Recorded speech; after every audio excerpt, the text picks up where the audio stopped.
নিরামিষের দিনে রাতের ডিনারে এই রকম যদি ঘুগনি রেসিপি বানিয়ে ফেলা যায়, খাওয়াটা কিন্তু খুবই তৃপ্তিদায়ক হয়। গরম গরম ফুলকো লুচি, পরোটা, রুটি সব কিছুর সাথে অপূর্ব সুন্দর লাগে খেতে। আজকে আমি সম্পূর্ণ নিরামিষ একটি ঘুগনি রেসিপি বানিয়ে দেখাচ্ছি। আশা করি আপনাদের খুব ভালো লাগবে।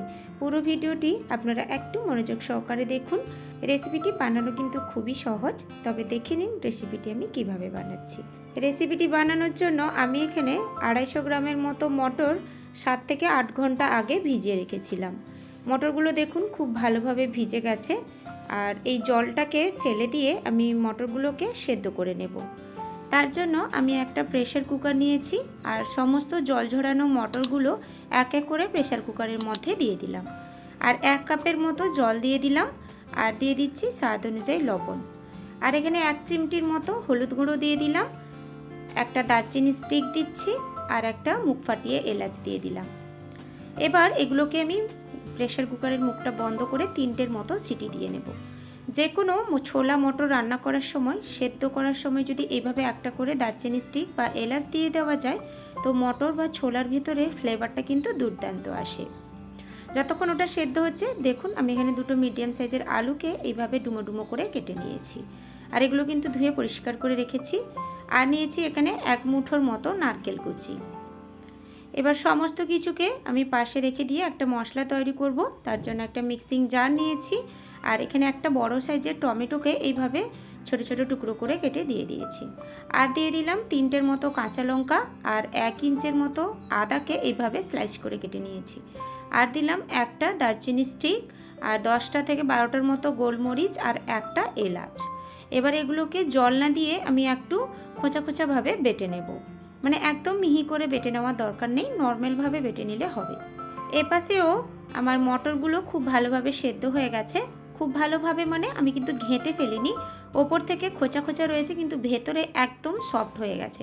আমি একটা দোলে আপনাদেরকে দেখিয়ে দিলাম। তবে চলুন এবার আমি রান্না করব। রান্না করার জন্য গ্যাসে একটা কড়াই বসিয়ে দিয়েছি আর সামান্য একটু তেল আমি আগে থাকতে দিয়ে দিয়েছিলাম। আর এই তেলটার মধ্যে আমি নারকেল কুচিগুলো ভালো করে ভেজে নেব।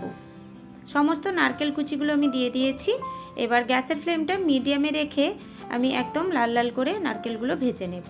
ঘুগনি রেসিপিতে নারকেল কুচি দিলে এইভাবে যদি কড়াইতে ভেজে নেওয়া যায় আর নারকেলগুলো থেকে খুব সুন্দর করে একটা গন্ধ বেরায় আর খেতেও কিন্তু দুর্দান্ত লাগে। তো আমার নারকেলগুলো দেখুন লাল লাল করে ভাজা হয়ে গেছে। এবার আমি নারকেলগুলোকে একটা প্লেটের মধ্যে তুলে নিচ্ছি। আর নারকেলগুলোকে একদম পুড়ে ফেলা যাবে না, তাহলে কিন্তু অসুবিধে হবে আর খাওয়ার সময়ও কিন্তু তেতো লাগবে। তো আমার নারকেলগুলো ভাজা হয়ে গেছে ভালোভাবে। এবার কড়াইতে আবারও আমি কিছু পরিমাণ তেল দিয়ে দিলাম। এবার আমি রান্নাটা করব। তার জন্য একটা ফোড়নে শুকনো লঙ্কা দিয়ে দিলাম আর আমি একটা তেজপাতাকে এইভাবে ছোট ছোট টুকরো করে দিয়ে দিলাম। আর এখানে 1/2 টিস্পুনের মতো গোটা জিরে দিয়ে দিলাম। এবার ফোড়নটাকে খুব ভালো করে ভেজে নিয়ে আমি এখানে কেটে ধুয়ে রাখা আলুগুলো দিয়ে দিলাম। আপনারা এখানে চাইলে একটু হিংও ব্যবহার করতে পারেন, আমার কাছে ছিল না তাই আমি দিতে পারিনি। আর হিংটা দিলেও কিন্তু স্বাদটা ভালো আসবে। তো আমি পরিমাণ মতো লবণ দিয়ে দিলাম। এবার গ্যাসের ফ্লেমটা হাইতে করে কন্টিনিউ নেড়ে চেড়ে আমি আলুগুলোকে একটু ভাজা ভাজা করে নিচ্ছি। আমি এখানে 2 মিনিটের মতো নেড়ে চেড়ে আলুগুলোকে ভেজে নিয়েছি। এবার গ্যাসের ফ্লেমটা স্লোতে করে ঢাকনা দিয়ে আমি 2 মিনিটের মতো রেখে দেব।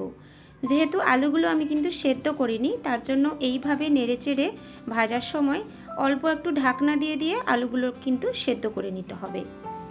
তো আমি ঢাকনাটা খুলে নিয়ে 2 মিনিট পর আবারও নেড়েচেড়ে একটু ভাজা করে নিলাম।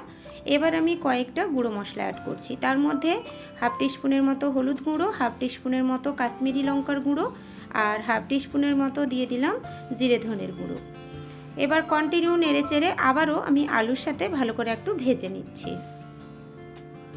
আলুগুলোও কিন্তু ভালোভাবে ভাজা হয়ে গেছে আর মশলাগুলোও কিন্তু সুন্দর করে ভেজে নিয়েছি। এবার আমি যে মিক্সিং জারে মশলাটা বেটে রেখেছিলাম, ওই বাটা মশলাটা আমি এখানে দিয়ে দিলাম। বাটা মশলাটা দিয়ে গ্যাসের ফ্লেমটা মিডিয়ামে করে নিলাম। এবার আমি নেড়েচেড়ে মশলাটাকে আলুর সাথে খুব ভালো করে একটু ভাজা ভাজা করে নেব। এই মশলার সাথে আলুটাকে ভালোভাবে ভাজলে আলুর মধ্যে মশলার ফ্লেভারটাও খুব ভালোভাবে কিন্তু প্রবেশ করে যাবে আর মশলাটাও কিন্তু একদম ভাজা ভাজা হয়ে যাবে। তো মশলাটা আমি ভালোভাবে নেড়েচেড়ে ভাজা ভাজা করে নিয়েছি আলুর সাথে। এবার সামান্য একটু জল দিয়ে দিলাম। এবার মশলাটাকে ভালো করে একটু কষিয়ে নেব। সামান্য একটু জল দিয়ে আমি নেড়েচেড়ে একটু কষিয়ে নিচ্ছি মশলাটাকে। তাও আমি এখানে প্রায় 2 মিনিটের মতো মশলাটাকে কষিয়ে নিয়েছি। এবার এখানে স্বাদ অনুযায়ী চিনি আর স্বাদ অনুযায়ী লবণ দিয়ে দিলাম। পরে কিন্তু আমি রান্নাতে আর ব্যবহার করব না, আর আমি এই জন্য মশলা কষানোতে দিয়ে দিলাম। এবার লবণ আর চিনিটা দিয়ে আমি খুব ভালো করে নেড়েচেড়ে আবারও কিছুক্ষণ মশলাটাকে একটু কষিয়ে নিলাম।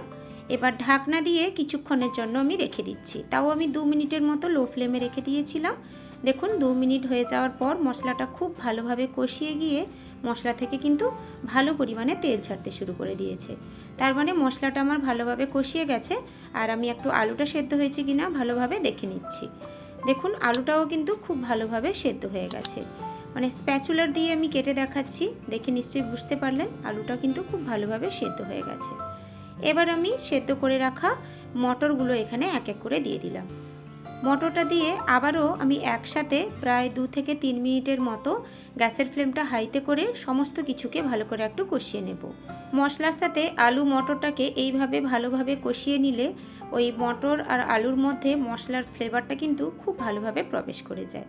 তো আমি 2 থেকে 3 মিনিট নেড়েচেড়ে একটু কষিয়ে নিয়েছি। এবার ভেজে তুলে রাখা আমি নারকেল কুচিগুলো এক এক করে দিয়ে দিলাম। এবার নারকেল কুচিটা দিয়ে আবারও আমি 2 মিনিটের মতো কন্টিনিউ নেড়েচেড়ে এগুলোকে ভালো করে একটু কষিয়ে নেব। সমস্ত কিছুকে খুব ভালো করে আমি একটু কষিয়ে নিয়েছি। দেখুন এবার কিন্তু আলুগুলো একদম গলে যেতে শুরু করেছে। তো এই পর্যায়ে আমি গ্যাসে একটু গরম জল বসিয়ে রেখেছিলাম, আর ওই গরম জলটা মিক্সিং জারে ঢেলে আমি ভালো করে ধুয়ে পরিমাণ মতো জল এখানে দিয়ে দিলাম। আর যেহেতু ঘুগনি রান্না করছি তো হালকা একটু একটু পাতলা পাতলা হলে খেতে ভালো লাগবে। আর ঘুগনি রান্নাটা কিন্তু ঠান্ডা হয়ে গেলে অনেকটা পরিমাণ বসে যায়। তো সেই অনুযায়ী বুঝে আপনারা একটু জলটা দেবেন। আমি কিন্তু এখানে আমার প্রয়োজন মতো বুঝে জলটা দিয়েছি, আর যে যেমন কোয়ান্টিটি বানাবেন ওই হিসেবে বুঝে একটু জলটা দেবেন। তো জলটা দিয়ে আমি ঢাকনা দিয়ে 5 থেকে 7 মিনিটের মতো লো ফ্লেমে রেখে দিয়েছিলাম। 5 থেকে 7 মিনিট হওয়ার পর ঢাকনাটা খুলে নিয়ে আমি একটু নাড়াচাড়া করে দেখে নিচ্ছি তরকারি জুসের পরিমাণটা ঠিকঠাক আছে কিনা। সব পরিমাণটাই ঠিকঠাক রয়েছে। এবার আমি কয়েকটা আলু ম্যাশ করে নিচ্ছি যাতে তরকারির একটু গ্রেভি ভাবটা আসে। তো আমি কয়েকটা আলুও ফাটিয়ে নিয়েছি। আর দেখুন এখানে একটা আমি শুকনো লঙ্কা দিলাম, আর এই শুকনো লঙ্কাটা কিন্তু আমি ফোড়নে দিয়েছিলাম। আমি তুলে রেখেছিলাম যেহেতু আমি কাঁচা লঙ্কার পরিমাণটা একটু বেশি দিয়ে দিয়েছি। আর আমার যেহেতু বাড়িতে ছোট বাচ্চা রয়েছে তো তরকারিতে একটু ঝালের পরিমাণ বেশি হয়ে যাবে, ওই জন্য আমি তুলে রেখেছিলাম। তো আপনারা কিন্তু রেখেও রান্নাটা করতে পারেন। তো এবার আমি নাড়াচাড়া করে নিয়ে রান্নাটা আমার পুরো রেডি করে নিয়েছি। এবার বেশ কিছুটা পরিমাণ ধনেপাতা কুচি ছড়িয়ে এবার আমি সার্ভ করে দেব। অপূর্ব সুন্দর এই রেসিপিটি বন্ধুরা যে কোনো নিরামিষের দিনে আপনারা অনায়াসে বাড়িতে বানিয়ে ফেলতে পারেন। দেখে নিশ্চয়ই বুঝতে পারলেন দেখতে কতটা লোভনীয় হয়েছে, খেতেও কিন্তু অপূর্ব সুন্দর হয়েছিল। গরম গরম লুচি, রুটি, পরোটা সব কিছুর সাথে অসাধারণ লাগবে খেতে। যে কোনো নিরামিষের দিনে রাতে ডিনারে এইভাবে ঘুগনি রেসিপিটি বাড়িতে বানিয়ে ফেলবেন, খেতে কিন্তু অপূর্ব সুন্দর লাগবে। এই ঘুগনি রেসিপিটি থাকলে কয়েক পিস যে লুচি, পরোটা, রুটি যাই হোক যার সাথে বানান না কেন ক পিস যে খেয়ে ফেলবেন আপনাদের কিন্তু হিসেব থাকবে না, এতটাই টেস্টি হয় এই রেসিপিটি। আমি কিন্তু লুচির সাথে বানিয়েছিলাম এই রেসিপিটি। আমার বাড়ির সবাই কিন্তু একদম আঙুল চেটে পুটে খেয়েছে, এতটাই টেস্টি এবং লোভনীয় হয়েছিল। আশা করি আমার এই রেসিপিটি আপনাদের খুব ভালো লাগলো। রেসিপি যদি ভালো লেগে থাকে বন্ধুরা প্লিজ একটা ছোট্ট করে লাইক করতে ভুলবেন না, এবং একটা শেয়ার করারও অনুরোধ রইল। আর যারা আমার চ্যানেলে নতুন বন্ধু রয়েছেন প্লিজ আমার চ্যানেলটিকে সাবস্ক্রাইব করে আমার পাশে থাকবেন। তবে আজকের মতো আমি এই পর্যন্তই রাখছি। দেখা হবে নতুন কোনো রেসিপির সাথে। সবাই খুব ভালো থাকবেন।